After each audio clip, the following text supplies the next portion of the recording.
மயிலாடுதுறையில் நடைபெற்ற சாரணர்கள் ஆளுநர் விருதுக்கான தேர்வு முகாமில் மாவட்டம் முழுவதும் இருந்து 400 மாணவ மாணவிகள் பங்கேற்றனர்.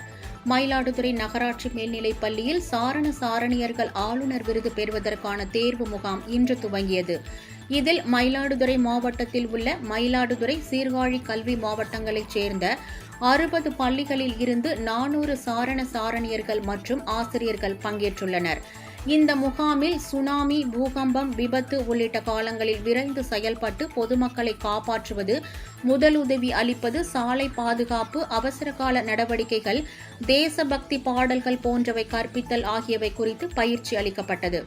இந்த முகாமில் தேர்வு செய்யப்படும் மாணவ மாணவிகள் சாரண இயக்கத்தின் உயர்ந்த விருதுகளில் ஒன்றான ராஜ்ய புரஸ்கார் விருதுக்கு பரிந்துரை செய்யப்பட்டு ஆளுநர் கையால் விருது பெறுவர் என்பது குறிப்பிடத்தக்கது.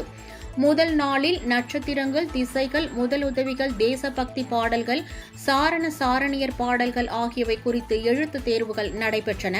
இதனைத் தொடர்ந்து கூடாரம் அமைத்தல், முதலுதவி செய்தல் உள்ளிட்ட பல்வேறு செய்முறை தேர்வுகள் நடைபெற உள்ளன என்பது குறிப்பிடத்தக்கது.